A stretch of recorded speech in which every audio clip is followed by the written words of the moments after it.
Mis amados hermanos, qué privilegio es poder estar aquí esta mañana. Por seguro, algunas personas, algunos hermanos quisieran estar aquí, pero por causa de algunas responsabilidades que se les ha asignado, algunos están viajando por también algunas obligaciones de tipo de salud. Entonces es un privilegio para nosotros estar aquí. Hay varios hermanos que están de jurado de votación esta mañana y bueno, vamos a orar, y es una buena oportunidad en esta mañana también orar, como dice Dios en su palabra.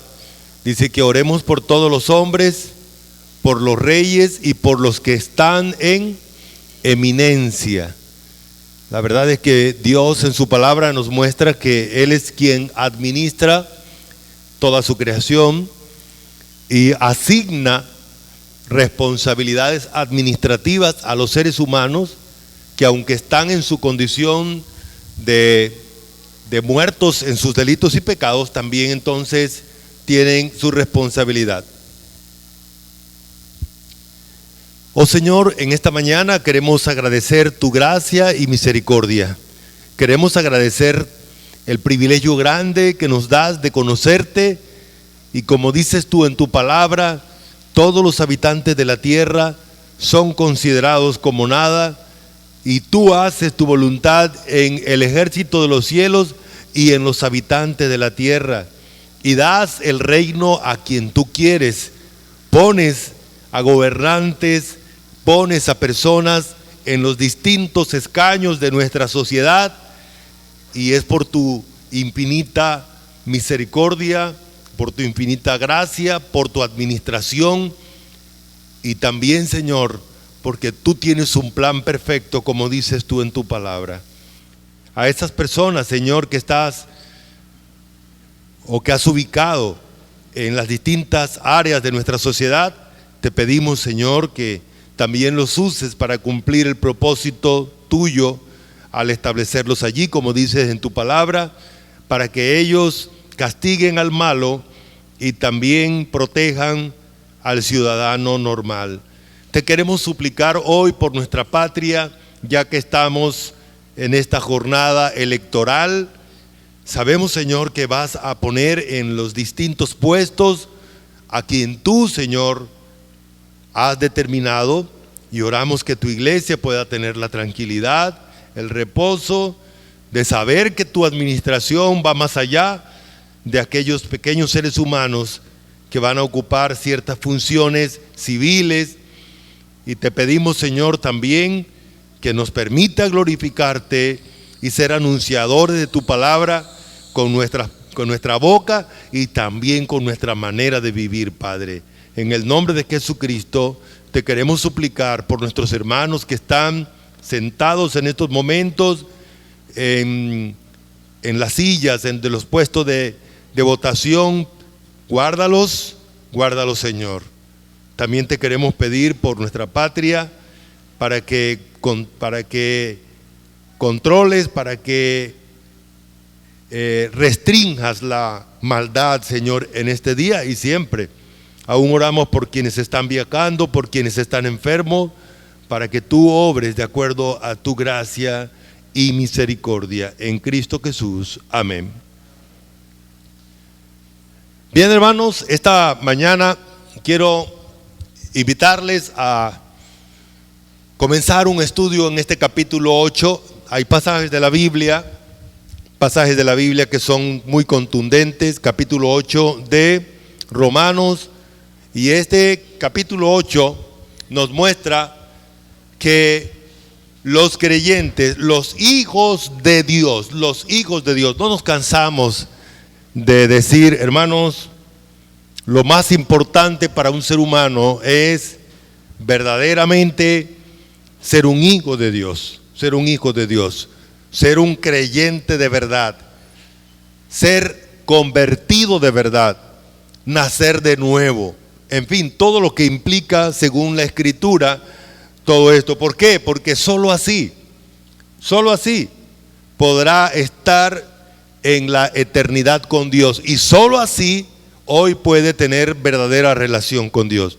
Entonces, en este pasaje vamos a ver en esta mañana las evidencias bíblicas de que somos hijos de Dios. De que somos hijos de Dios. En la introducción, lo que Dios llama a sus hijos son quienes Él ha engendrado. Y como este pasaje enfatiza, los hijos de Dios son personas que tienen a Dios morando en ellos. Vamos a ver que el pasaje dice que la persona que es creyente está en Cristo. El versículo 1 comienza diciendo: ahora pues, ninguna condenación hay para los que están en Cristo Jesús. Esa parte es clave. Es así, literalmente. Eso es literal. Estar en significa, por ejemplo, este celular está en el púlpito, está puesto sobre el púlpito. Así el creyente ha sido tomado y ha sido metido en la persona de Jesucristo. Dios usa varias ilustraciones. Una de las ilustraciones se encuentra en San Juan capítulo 15. Dios toma a un creyente y lo injerta, lo inserta, lo mete en un tronco para que le dé vida y para que Cristo produzca el fruto a través de él. ¿Sí recuerdan? Dice que Cristo Jesús es el tronco y los creyentes son las ramas que están metidas ahí. Bueno, cuando usted lee la Biblia dice que yo soy la vid verdadera y vosotros sois los pámpanos. Usted de pronto lee, bueno, pámpanos, ¿o qué será? Hombre, eso se refiere al tronco de la vid, que es básicamente una de las plantas muy comunes en Israel. Entonces, literalmente lo que está diciendo es que Cristo es como un tronco y las personas, para que puedan tener vida, tienen que estar pegadas a Cristo, para que Cristo les otorgue la vida.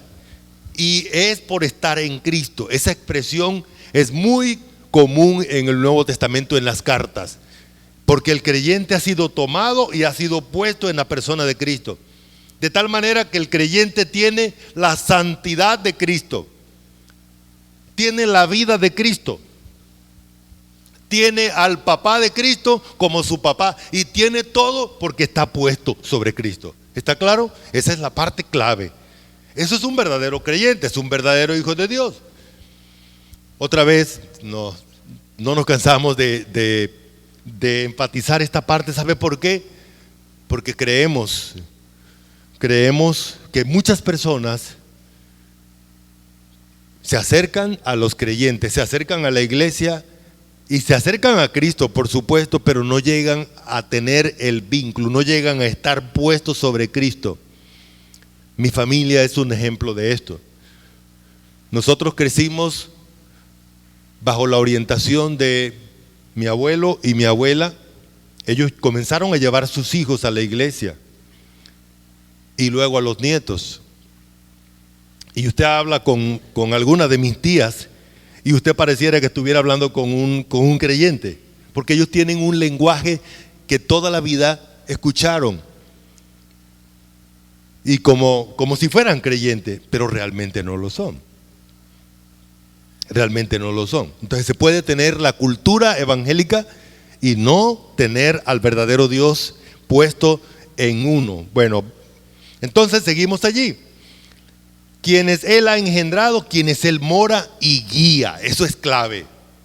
Todo creyente está siendo guiado, tiene un conductor divino, tiene un conductor, tiene la conducción de Dios. Si no tiene la conducción de Dios, no es creyente. Así de sencillo. ¿Recuerdan hace unos días que estábamos hablando? Un creyente ha sido amarrado por un yugo. ¿A quién? A Cristo. ¿Y quién está conduciéndolo? Cristo. Así de sencillo. Eso es lo que Dios dice en su palabra. Esa es la ilustración. Ahora Dios está utilizando otra ilustración. Entonces, un creyente va a tener al Dios verdadero actuando en él y a través de él en todas las áreas de su vida y de manera específica. Dios usa varias ilustraciones para enseñarnos esa verdad, para enseñarnos la relación que tenemos con él. La religiosidad falsa no nos hace hijos de Dios. Voy a hacer aquí otra aclaración. Cuando usted habla con alguna persona, sobre todo nosotros venimos de una cultura que es la cultura tradicional, de la religión tradicional, que nos enseñó que todos somos hijos de Dios. Porque Dios hizo a Adán, sí, es verdad. Eso es verdad. El único origen de todo ser humano es Dios. Hasta ahí está bien. Pero Dios dice que hay dos clases de hijos: los hijos de desobediencia y los hijos obedientes. Los creyentes, los hijos de Dios, son obedientes. Los hijos del diablo y los hijos de Dios. Dios dice eso. ¿Cuáles son los hijos del diablo? Los que siguen la misma orientación de desobediencia del diablo. También le llama a Dios hijos de desobediencia. También le llama a Dios hijos de ira, porque Dios está enojado con ellos todos los días, dice Dios en su palabra. Y debemos tener esa diferencia. ¿Está claro? O sea, los hijos de Dios son aquellos que son guiados por Dios, como lo vamos a ver ahora más tarde. Entonces, los que tienen una relación íntima con Dios por medio de nuestro Señor Jesucristo. Eso es clave. Y esos hijos de Dios son los que básicamente van a estar con Dios por la eternidad. Esos hijos de Dios tienen un carácter. ¿Qué significa la palabra carácter?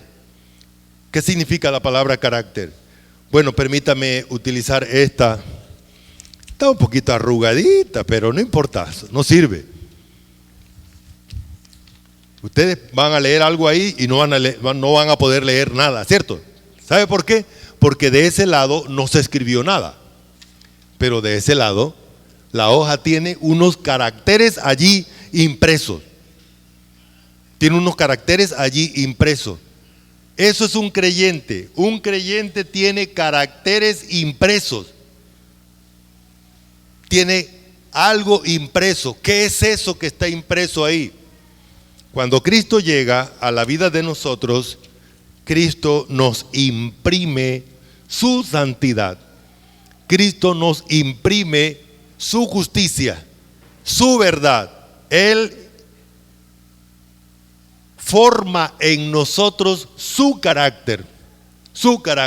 Y todo creyente entonces ahora tiene el carácter de Cristo.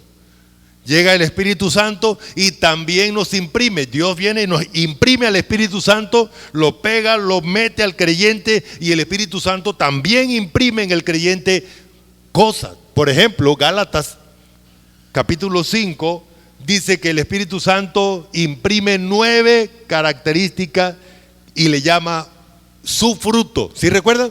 Mas el fruto del Espíritu es amor, gozo, paz, paciencia. Son 9 cosas. ¿Se dan cuenta? Se imprime cosas. Así que todo creyente ya no es una hoja en blanco frente a Dios. Ya tiene cosas de Dios impresas allí. Entonces el creyente o los hijos de Dios tienen algo que los hace ser lo que realmente son. Los que van a ser por la eternidad están en Cristo. Ahí está el versículo. Están en Cristo. Ahora pues ninguna condenación hay para los que están en Cristo. Siguiendo el orden del versículo dice: los que no andan conforme a la carne, sino conforme al Espíritu. Usted y yo un día fuimos intervenidos de manera sobrenatural por la persona de Cristo. Cristo llega a la vida suya, y cuando Cristo llega a su vida tiene que cambiar. Hay cambios. No es posible que Cristo esté presente en un ser humano y en ese ser humano no haya cambio. Eso es imposible. Lo que hace diferente a un ser humano de los demás seres humanos es la presencia de Cristo. Cuando Cristo está, cambia todo. Llega la luz, antes estábamos en tinieblas. Llega la vida, antes estábamos muertos. Llega la paz, porque Cristo mismo es la paz. Eso no se consigue en la tienda de la esquina. No se consigue haciendo cualquier cosa, porque Cristo mismo es la paz. Y Él es el que da la paz. Entonces, la primera cosa que hace parte del carácter de la persona que es un hijo de Dios es que Cristo está. Segundo, está libre del pecado. Cristo llega para libertarlo del pecado. Cuando Dios promete al Salvador, de hecho la palabra Jesús o Yoshua significa el Salvador. ¿De qué nos va a salvar? Nos va a salvar del pecado. Mire lo que dice el versículo 2.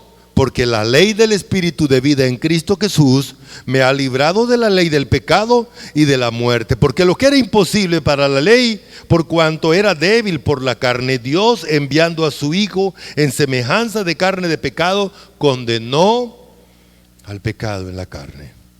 No es posible que el hombre se salve a sí mismo. ¿Qué hace Dios para salvarlo, para quitarlo de las garras del pecado? El pecado se apoderó del ser humano. El capítulo anterior a este dice que yo sé que en mí, esto es en mi carne, no mora el bien, porque el pecado mora en mí. Así que la única manera de poder vencer el pecado es por la intervención divina. ¿Cómo lo hace? Dios hizo a su Hijo hombre para que viniera a morir por nuestro pecado, para derrotar el pecado. Pero eso no se queda allí. Siguiendo el orden del pasaje, Cristo muere por nuestros pecados, pero tampoco se queda allí.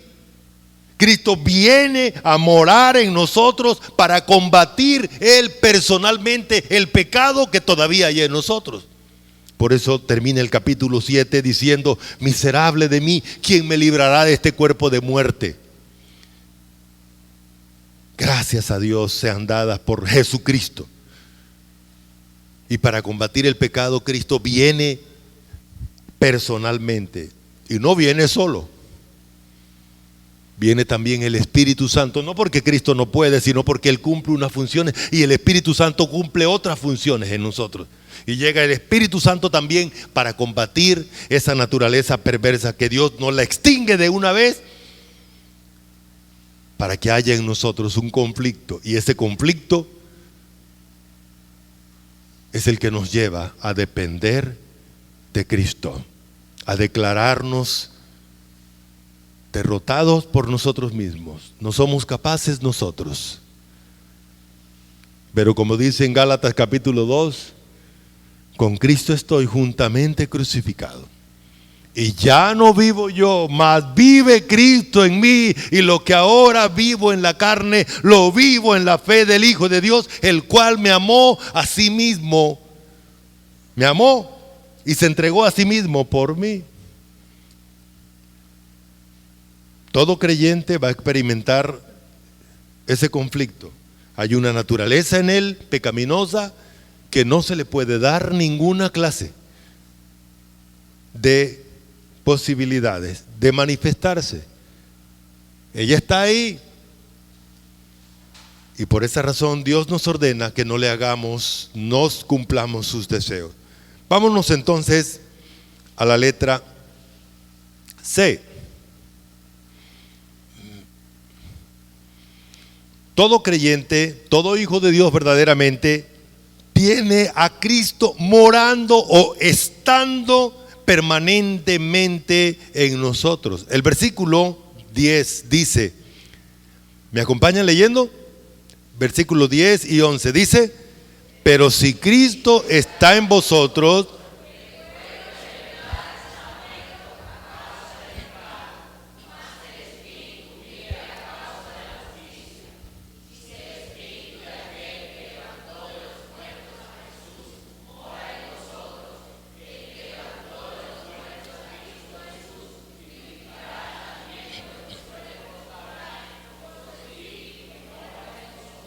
Ahí está. Pero si Cristo está, ese verbo significa que Cristo está 24 horas al día, 7 días a la semana, 365 días al año en un creyente. Dicho de otra manera, siempre va a estar con y en el creyente. No hay manera de separar a Cristo y el creyente, porque hay una unidad irrompible. De tal manera que el creyente está muerto físicamente. A propósito de eso, ¿no? Que la Biblia habla de cosas. Dice que este cuerpo está muerto. Por eso los desastres que sentimos en este cuerpo. Está muerto. ¿Por qué? Porque en él reside el pecado. Pero el Espíritu de nosotros vive a causa de la justicia. Un hijo de Dios es y pertenece al Espíritu Santo. Esa es la clave. Un creyente pertenece, porque los que son de la carne piensan en las cosas de la carne, pero los que son del Espíritu, solo hay dos clases de seres humanos: los que son de la carne, lo que le pertenece a la carne, y de tal manera que ellos viven, respiran, lo único que hacen es cumplir los deseos de su naturaleza pecaminosa llamada carne. Ellos viven para eso. Hoy están satisfaciendo su carne, mañana están satisfaciendo su carne, y todo el tiempo están pensando en su carne. ¿Sabe por qué? Porque no tienen otra alternativa.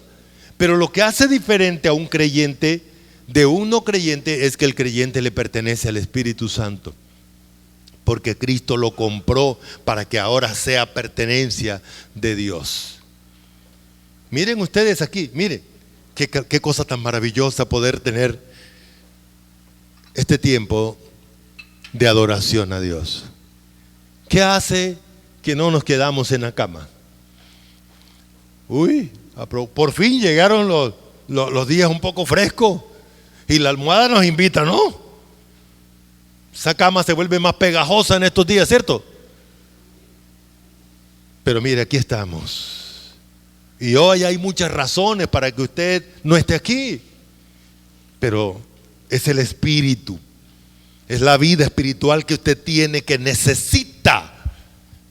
Dios no necesita, usted y yo sí necesitamos. Eso es lo que hace la diferencia, el hecho de pertenecer al Espíritu. Y el Espíritu entonces también cumple algunas funciones importantes. Tener al Espíritu, todo creyente tiene al Espíritu morando. Por esa razón es que nosotros no cantamos a que venga el Espíritu Santo. Nosotros no pedimos, ven Espíritu Divino, ven. Nosotros no pedimos que el Espíritu venga. Tampoco pedimos que Cristo venga a nuestros corazones, porque ya está. Ya está. Ahora lo que pedimos es que nosotros seamos sometidos a Él, que nosotros asumamos una actitud humilde y mansa de dejarnos guiar. Es así debe ser nuestra petición, pero no pedir, porque dice que está, dice el versículo 9, mas vosotros no vivís según el Espíritu, mas vosotros no vivís según la carne, sino según el Espíritu, si es que el Espíritu de Dios mora en vosotros. Y si alguno no tiene el Espíritu de Cristo, no es de Él, dice. Si usted ya es creyente, si ya usted tiene el Espíritu, simplemente ahora nos toca someternos, porque está aquí para dirigirnos. Y como dice entonces la letra E, todo hijo de Dios tiene un guía. Esas son claves. La palabra Dios significa que Él tiene el poder, que Él tiene la capacidad, Él es el que tiene la autoridad, por lo tanto Él es el guía, no yo. Yo soy el guiado. Él es el que sabe y yo ignoro todo. Por eso Él es el maestro. La tentación a Eva incurrió en que el diablo se convertiría en el guía de la mente del ser humano y no Dios. ¿Sí recuerdan? Seréis como Dios sabiendo el bien y el mal. Sí, pero no conforme a lo que Dios dice, sino conforme a lo que el diablo dice. Y le dañó la mente, le cegó la mente, como dice 2 de Corintios capítulo 4. El Dios de este siglo cegó el entendimiento o la mente de los incrédulos para que no les resplandezca la luz del evangelio de Cristo.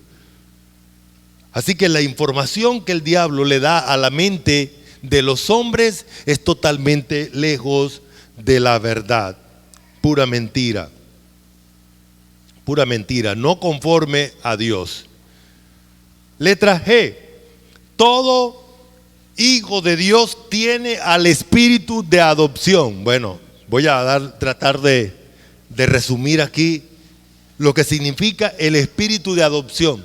Dios, a un ser humano que era esclavo del pecado, lo toma y ahora le da la misma posición y los mismos derechos que tiene su Hijo Jesús. El Hijo verdadero de Dios, el que tiene la naturaleza divina como su Padre Dios. Y tiene una naturaleza humana creada o formada, engendrada por su Padre y por el Espíritu Santo. Y Dios entonces nos hace herederos de Jesucristo, de lo que Jesucristo tiene, coherederos con Jesucristo. Bueno, ese es otro tema que vamos a desarrollar, si el Señor lo permite, el próximo domingo. ¿Qué significa eso? El espíritu de adopción. Los hijos de Dios son hijos por adopción. Dice el versículo: pues no habéis recibido el espíritu de esclavitud para estar otra vez en temor, sino que habéis recibido el espíritu de adopción, y ese espíritu de adopción es el que hace que le digamos a Dios, ¿cómo? Papá mío, mi papá, ese es mi papá. Eso es algo extraño, porque ¿qué éramos nosotros? Éramos esclavos, y Dios nos ubicó en esa posición. Y dice entonces el versículo 16, ustedes hermanos, el versículo 16 tienen la bondad de leer, dice así: el Espíritu mismo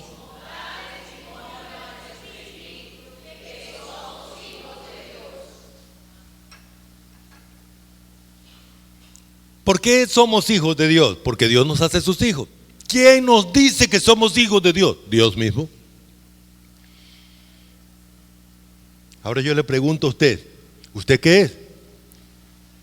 A ver, ¿de qué religión es? Es lo normal que le preguntan a uno, ¿verdad? ¿Y usted de qué religión es? Y cuando le preguntan a uno eso, lo meten en problema, porque uno le va a responder a ellos, hijo de Dios, y ellos dicen, nosotros también. Pero entendemos que Dios dice que sus hijos tienen algunas características especiales para ser hijos de Dios, como esto que está diciendo aquí. Tienen un carácter especial, tienen el testimonio. Todos los días y a cada momento el Espíritu Santo le está diciendo al espíritu humano, a la mente del espíritu humano: eres un hijo de Dios, eres un hijo de Dios, eres un hijo de Dios. Y ese Espíritu Santo produce en el creyente la oración, como dice más tarde, por la cual cuando va a acercarse a Dios en oración, ¿cómo le dice a Dios? Padre. Sí, porque Dios solamente permite que los hijos suyos se acerquen a Él. Que los hijos suyos se acerquen a Él. Entonces, los creyentes o los hijos de Dios, vamos a seguir el tema allí, porque el versículo dice los hijos de Dios y enfatiza hijos de Dios, hijos de Dios. Los hijos de Dios tienen evidencias de que son hijos de Dios. ¿Cuáles son las evidencias de los hijos de Dios? ¿Cuál es la primera evidencia? Ya no andan conforme a la carne. tienen una naturaleza pecaminosa, pero porque Cristo vino y se metió en ellos para frenar el control que la carne tenía en ese individuo. Y vino el Espíritu Santo también, y recibiréis poder cuando haya venido el Espíritu Santo. Y hará muchas cosas el Espíritu Santo en la vida del creyente. Una de ellas es frenar el pecado en el creyente. Entonces, la primera evidencia de que somos hijos de Dios es que ya no estamos al control de la carne. La carne no puede hacer en nosotros lo que bien quiere. ¿Sí está bien? Porque Cristo y el Espíritu Santo frenan ese poder de la carne. Letra B, la liberación de el pecado, de la ley del pecado. ¿Cuál era la ley que antes nos dominaba? La palabra ley significa aquello que teníamos que hacer. ¿Por qué? Porque es obligación hacer. Antes de que Cristo llegara a su vida, antes de que el Espíritu Santo fuera puesto en usted, usted tenía que cumplirle al pecado. Usted tenía que salir a pecar. ¿Qué dice Dios en su palabra? Dice que ellos no descansan hasta no hacer el mal. Así vive el hombre sin Dios. El pecador está obligado por el pecado a cumplirle la tarea de pecar. ¿Sí estamos? Esa es la gran diferencia. El creyente ahora tiene la opción de no hacerle caso, porque tiene el Espíritu Santo, tiene a Cristo allí, tiene a Dios morando. Ahora Dios le muestra también la verdad acerca del pecado y sus consecuencias. Pero antes no. Antes había que cumplir al patrón llamado pecado, diablo, mundo. Ese era el patrón de nosotros. Otra evidencia entonces es que ahora tenemos los pensamientos de Dios. Tenemos los pensamientos de Dios. Yo no sé si le ha pasado, pero cuando usted se acerca a los amigos o a la familia de uno, dicen, la familia de uno no quiere juntarse con uno porque a uno piensa. Varias veces he sido invitado por mi familia, ellos se reúnen por allá todos los años a celebrarla, y se reúnen a beber, a hacer toda la cantidad de cosas que hacen. Y ya cuando le dicen a uno, mire, para que usted vaya, usted dice, no, pero yo qué voy a hacer allá. Y ellos no lo entienden a usted. Es que no se quiere relacionar con la familia, ya no pertenece a la familia. Pues esa es la realidad. Ya ahora hay pensamientos nuevos. Vamos a leer, vamos a ver qué dice allí entonces Romanos capítulo 8, versículo 5, lo leen los varones, versículo 6 las mujeres, versículo 7 las mujeres, versículo 8, varones 5 y 8, mujeres 6 y 7. Dice así, varones: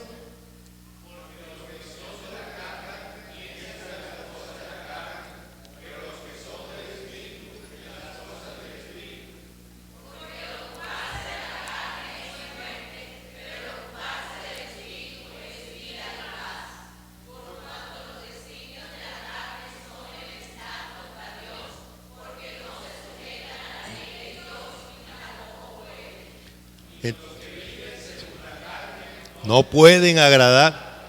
Así está.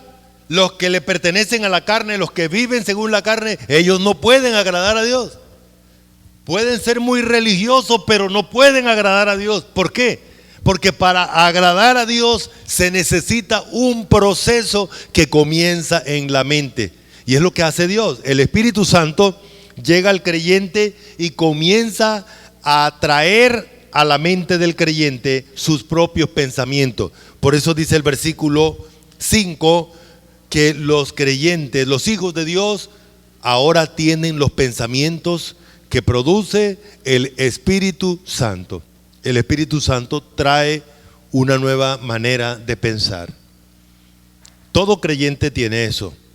Todo creyente tiene eso. Entonces, los pensamientos de Dios hacen entonces que la mente del creyente ahora se ocupe a pensar en las cosas del Espíritu de Dios. Miren lo que estamos haciendo esta mañana. ¿Qué estamos haciendo esta mañana? Mire, aquí no nos reunimos para expresar lo que le parece al uno o lo que parece al otro. Es lo que a Dios le parece. ¿Qué nos ocupa esta mañana? Los pensamientos de Dios. Él está metiendo en la mente de nosotros sus pensamientos a través del Espíritu Santo. Y cada vez que usted se sienta con la Biblia, el Espíritu Santo hace eso. Y cada vez que usted trae a la mente esos versículos que se aprende, porque vale la pena recordar esto, es bueno aprendernos versículos de la Biblia, porque no todo el tiempo vamos a tener la oportunidad de acceder ya sea al texto, al libro o a alguna aplicación o algún medio tecnológico, pero la mente necesita eso. La mente necesita tener registrados versículos de la Biblia, porque lo necesitamos cada momento.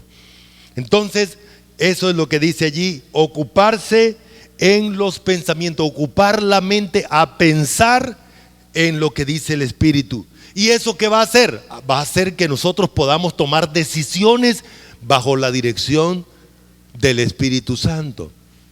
Dice el versículo, por cuanto los designios, ¿qué es designio? Decidir, determinar. Y eso es el mismo proceso mental. Pensamos, decidimos. Y cuando el Espíritu Santo trae los pensamientos a nuestra mente, es para que nosotros decidamos conforme a Él y no conforme a nuestra propia carne. ¿Para qué llega el Espíritu Santo con los pensamientos suyos a nuestra mente? Para que nosotros nos sujetemos. Dice el versículo, por cuanto los designios de la carne son enemistad contra Dios, porque no se sujetan a la ley de Dios, ni tampoco puede. Eso no significa que usted se liberó de la carne. La carne suya va a producir pensamientos que se oponen a Dios, que no se sujetan a Dios. Pero el creyente o los hijos de Dios, entonces se sujetan a la ley de Dios y no a lo que la carne quiere. Y por supuesto, ahora actúa de acuerdo a lo que el Espíritu Santo le enseña. Por esa razón dice allí, vive para agradar a Dios. Entonces, en ese orden de idea, el creyente, el hijo de Dios, evidencia que es un hijo de Dios en su forma de vivir. Dice el versículo 9, que ahora nosotros vivimos según el Espíritu de Dios, si es que el Espíritu de Dios mora en nosotros. Entonces, la manera de vivir un hijo de Dios es bajo la dirección del Espíritu de Dios, porque para eso está el Espíritu de Dios en nosotros. Versículo 12 y versículo 13.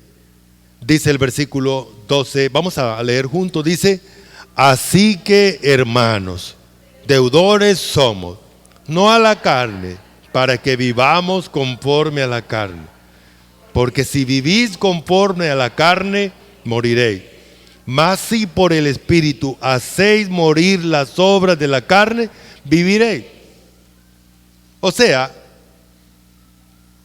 que la carne está ahí. Y la carne va a producir el deseo de que se haga lo que ella quiere. Y eso genera un conflicto en usted. Y ese conflicto solo es posible ganarlo si usted asume una actitud de sumisión a Dios. Pero si usted se deja manipular del orgullo de su carne, déjeme decirle que la situación para usted se va a convertir en más dolorosa, porque usted no podrá ganarle a Dios nunca. Como dice Dios, la pregunta que nos hace: ¿acaso somos más fuertes que Él? Entonces no es posible, no es posible. Pero a veces lo intentamos, muchas veces lo intentamos. Intentamos como desprendernos de Dios y tratar de hacer las cosas como... Pero eso no nos va a dar ningún beneficio. Todo lo contrario, vamos a resultar adoloridos. Como le dijo Cristo a Saulo de Tarso: dura cosa es dar coces contra el aguijón. Dicho de otra manera, es doloroso pegarle patadas con el talón a un clavo de acero afilado. Esa es la idea. ¿Quién va a terminar destruido? ¿El talón o el clavo de acero? Obvio, ya usted sabe. Y así nos pasa a nosotros. Así nos pasa a nosotros. Entonces la manera de Dios es hacer morir. La palabra hacer morir es que aunque esa carne está ahí, yo no le doy importancia. ¿Sabe por qué? Porque yo soy deudor es a Cristo. Yo tengo compromisos con Cristo. Mi Señor es Cristo. Mi Señor no es mi ego. Mi Señor no es mi carne. Mi carne no me manda. Me manda Cristo. La clave está ahí. Si te sometes a Cristo, Él dice: mi yugo es fácil y ligera mi carga.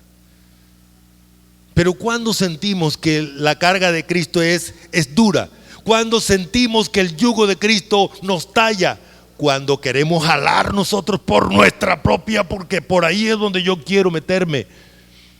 Pero cuando yo estoy amansado y digo: Señor, tú eres el que me diriges, entonces ya no va a haber llagas aquí en mi cuellito, ya no va a haber heridas, sino que voy a estar dispuesto y voy a experimentar el poder de Cristo en toda mi vida. Otra evidencia entonces es la guía. Es la guía. Hermanos míos, esta clave es para toda la vida. Nos equivocamos muchas veces. Yo quiero decirles a ustedes, hermanos, muchas veces he tenido llagas, porque intento alcanzar cosas en mi vida que Dios, sin Dios, fuera de la dirección de Dios, y es un fracaso para mí. No lo podré, pero tengo un líder, tengo un guía, tengo un Señor. Y qué delicioso es poder descansar de eso, que mañana yo sé que Él conduce mi vida con perfección soberana, absoluta. Eso es maravilloso, hermanos. Y debemos disfrutarlo, porque todos los que son guiados por el Espíritu de Dios, estos son los hijos de Dios. Hermano, aprendas este versículo. Si yo soy un hijo de Dios, entonces ¿qué? Hombre, yo tengo un guía. Si usted no tiene guía, si no tiene quien le dirige, si no tiene un pastor quien lo pastoree como Dios, entonces usted no es su pastor. Hay muchas personas que ponen allí, recuerdo mucho en mi familia, en mi casa había una bibliona grande abierta en el Salmo 91 porque las brujas llegaban a la casa. Imagínense. Pero cuando comenzamos a estudiar el Salmo 91 dice, ¿cómo es que dice? El que habita al abrigo del Altísimo morará bajo la sombra del Omnipotente. No todos los seres humanos están bajo la cobertura de la protección de Dios, porque no están sometidos a Dios. Entonces, los hijos de Dios son conducidos por Él. De hecho, el término papá significa la autoridad que me conduce. El término hijo significa aquellos que son guiados por un padre, por una autoridad. ¿Sí estamos? Entonces las personas todo el mundo le dicen, Dios es mi papá, Dios es mi papá y Dios me da todas las cosas. Sí, eso está bien, eso es como por inercia, eso es obvio. Pero el concepto primario de ser hijos de Dios significa que hay una autoridad que me dirige, que me guía, que me enseña, que me dice, que me señala, al cual yo estoy sometido. Permítanme decirles que esto es lo que mucha gente no está dispuesta a aceptar. Hay muchas personas que quieren ser religiosos y vivir medalaganariamente. Y resulta que eso no funciona con Dios. ¿Es claro ahí? Si usted es un hijo de Dios, entonces Dios es el guía. Dios es el guía. Letra G, no estar otra vez en temor. Los hijos de Dios ya no tienen temor. ¿Sabe por qué? Vamos a leerlo, versículos 15, 16, 17. Vamos a leerlo todos juntos. Dice, pues no habéis recibido el espíritu de esclavitud para estar otra vez en temor, sino que habéis recibido el espíritu de adopción por el cual clamamos, Abba, Padre. Y el Espíritu mismo da testimonio a nuestro espíritu de que somos hijos de Dios. Y si hijos, también herederos. Herederos de Dios. Si es que padecemos,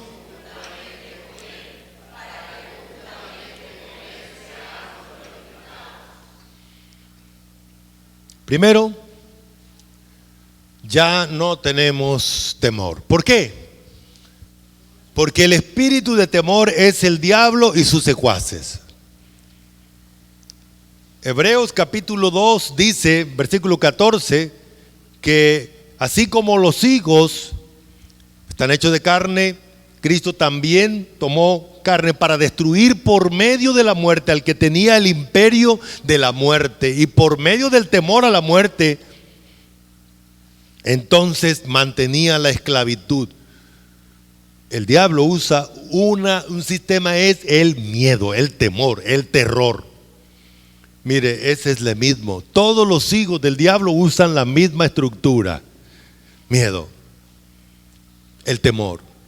Por eso el creyente o el hijo de Dios ahora se sale de ese orden y ahora desarrolla las relaciones basadas en el ser hijos de Dios.